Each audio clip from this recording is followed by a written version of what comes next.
kemiringan pertumbuhan tunas. Nah itu bisa menjadi salah satu ciri bahwa nantinya akan pertumbuhannya tidak baik.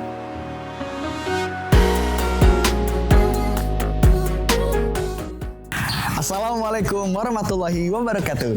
Hai Sobat Benih semua, jumpa lagi dengan saya Rizal Pamungkas di channel Benih Bertani TV, Benih Berkualitas Pilihan Petani. Pada kesempatan kali ini, saya akan sama-sama ya sharing dengan Sobat Benih semua, terutama ini mungkin akan ada konten edukasi ya, berkaitan dengan 8 ciri ya, benih yang pertumbuhannya kurang maksimal. Dan ini bisa menyebabkan nantinya mungkin ya dalam proses budidayanya, bahkan nantinya ketika panen itu juga kurang maksimal. Maka Sobat Benih semua perlu mengetahui ya, kira-kira seperti apa ya 8 ciri benih yang memang pertumbuhannya kurang maksimal. Ini biasanya terjadi saat fase persemaian. Nah ini bisa menjadi pengendalian preventif ya, supaya Sobat Benih semua sudah bisa mendeteksi lebih awal, sehingga nanti pertumbuhannya hanya benih-benih yang berkualitas yang ditumbuhkan. Oke, penasaran? Langsung saja kita masuk ke sesi pembahasan berikut ini.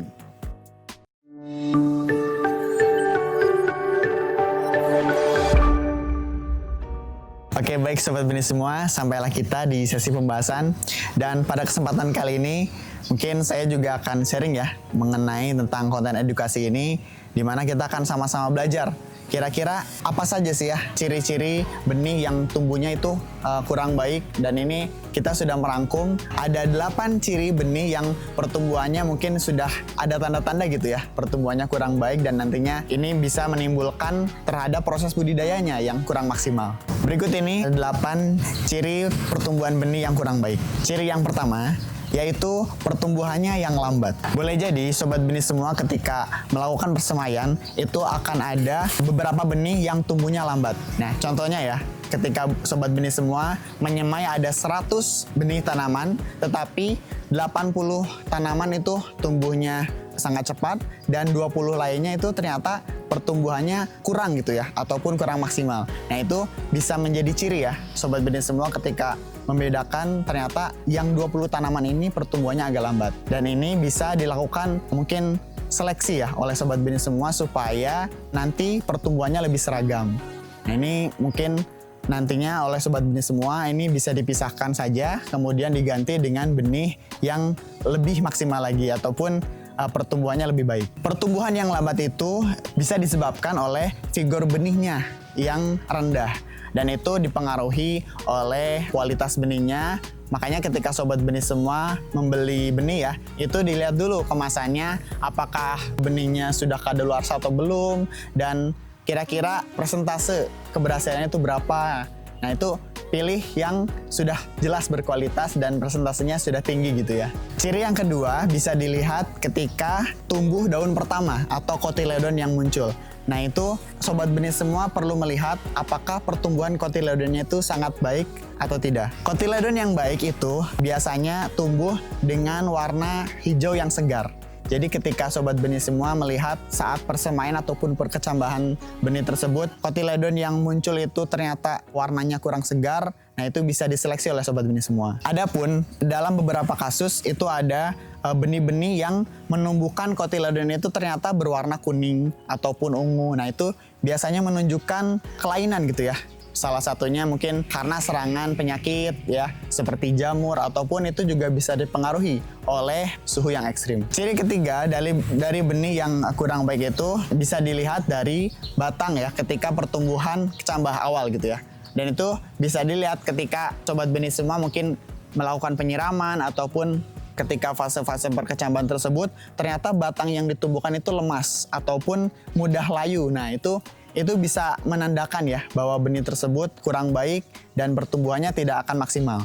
Dan lebih parahnya lagi, biasanya ada beberapa kasus itu benih pangkal ya, pangkal batang pada benih tersebut itu menghitam, kemudian tumbuhnya lunak. Nah itu bisa langsung dicabut saja ya oleh Sobat Benih semua, karena itu sudah dipastikan itu terjadi ataupun mengalami kelainan yang bisa disebabkan juga oleh penyakit, dan itu lebih baik langsung dicabut supaya tidak menyebar ke benih-benih yang lain.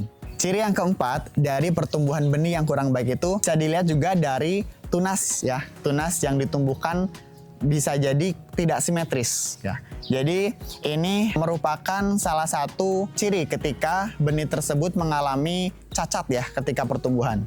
Nah, maka dari itu sobat benih semua, ketika melakukan persemaian di benih yang sudah ada itu, kira-kira dianalisis terlebih dahulu ya. Apakah tunas ataupun pertumbuhan dari benih tersebut itu simetris seperti layaknya tanaman yang sehat atau tidak. Karena itu ketika terjadi cacat, misalnya ada kemiringan gitu ya, kemiringan pertumbuhan tunas, nah itu bisa menjadi salah satu ciri bahwa nantinya akan pertumbuhannya tidak baik ataupun kurang maksimal. Ciri yang kelima dari benih yang kurang berkualitas ini juga bisa dilihat ya ketika pertumbuhan awal kotiledonnya. Nah itu ternyata ketika perkecambahan awal, jika benih yang ditumbuhkan itu tidak mekar gitu ya, jadi kotiledonnya itu tidak mekar dengan sempurna. Nah itu juga patut dicurigai ya oleh sobat benih semua. Karena memang nantinya itu akan berdampak terhadap proses fotosintesis ya. Jadi ketika sobat benih semua memilih ataupun sedang melakukan persemaian, kira-kira dilihat terlebih dahulu ya, apakah pertumbuhan kotiledonnya itu mekar dengan sempurna atau tidak. Karena itu nanti akan berpengaruh terhadap proses fotosintesis yang lebih maksimal lagi. Biasanya pertumbuhan yang kurang sempurna itu ataupun mekarnya tidak sempurna itu disebabkan oleh benihnya yang terlalu keras ataupun kelembabannya yang terlalu tinggi. Nah, selain dari terlihat di permukaan gitu ya, ini juga salah satu ciri yang keenam ya. Ketika benih tersebut tumbuhnya kurang maksimal, ini juga bisa dilihat dari bawah ya. Selain tadi dari daunnya, dari akarnya juga bisa dicek ya oleh sobat benih semua. Ketika sobat benih semua ya sudah ada kecurigaan gitu ya, ketika benihnya berwarna kuning, nah itu bisa langsung dicek gitu ya.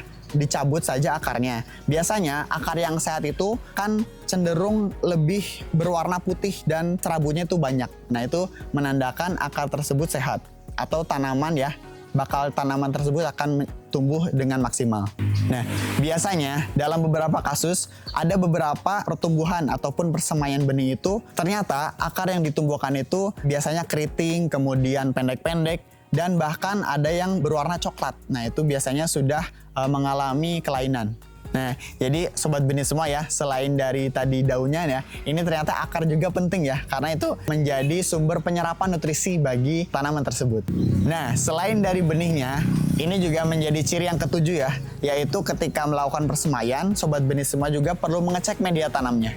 Jangan sampai media tanam ketika persemaian tersebut ternyata terkontaminasi ya oleh penyakit ataupun beberapa faktor penyakit ya, yang memang bisa menyebabkan persemaian tersebut kurang maksimal. Salah satunya mungkin media tersebut sudah terkontaminasi jamur ataupun virus. Nah itu ternyata sobat benih semua juga perlu mengetahui ya pertumbuhan benih tersebut supaya lebih maksimal lagi. Jadi ketika sobat benih semua sudah melihat di permukaan ya media tanamnya, ketika sudah muncul jamur yang berwarna putih, nah itu patut dicurigai. Biasanya nantinya benih yang dihasilkan juga kurang maksimal. Sehingga penting bagi sobat benih semua untuk tetap ya menjaga media tanam supaya tidak terkontaminasi. Dan diupayakan media tersebut tetap bersih dan steril gitu ya. Nah, ciri yang terakhir ataupun ciri yang ke-8 yaitu pertumbuhannya yang stagnan.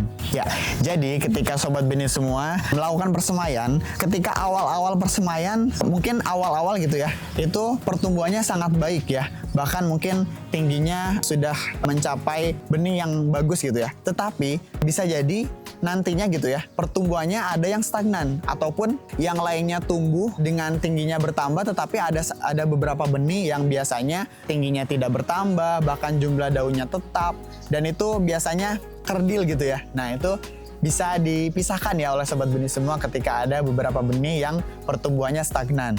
Karena kemungkinan besar benih tersebut itu akan sulit untuk tumbuh dengan baik ataupun dengan maksimal. Sehingga bisa langsung dipisahkan ataupun dicabut saja gitu ya oleh sobat benih semua. Oke, itulah sobat benih semua 8 ciri pertumbuhan benih yang kurang maksimal. Kira-kira sobat benih semua bisa menyimpulkan ya, dan bisa menganalisis juga ketika melakukan persemaian supaya ke-8 ciri benih yang kurang maksimal itu bisa diantisipasi ya, supaya bisa dideteksi lebih awal sehingga nantinya sobat benih semua tidak mengalami kerugian yang berlebih gitu ya. Jadi supaya ada pengendalian preventif dengan melakukan ya kualifikasi benih yang baik sehingga pertumbuhannya lebih maksimal dan panennya juga akan semakin jos gitu ya. Oke, itulah Sobat Benih semua pembahasan pada konten edukasi kali ini. Semoga konten ini bermanfaat ya untuk Sobat Benih semua, terutama para petani muda di sana yang mungkin ingin gitu ya membudidayakan atau terjun ke dunia pertanian. Ini bisa menjadi edukasi ya bagi semuanya gitu ya. Oke, sekian konten sharing ataupun edukasi kali ini, semoga bermanfaat. Jangan lupa tinggalkan like, komen, dan juga subscribe ya channel Benih Bertani TV, benih berkualitas pilihan petani. Saya Rijal Pamungkas, mohon maaf apabila terdapat banyak kekurangan ataupun kesalahan. Sekian, wassalamualaikum warahmatullahi wabarakatuh.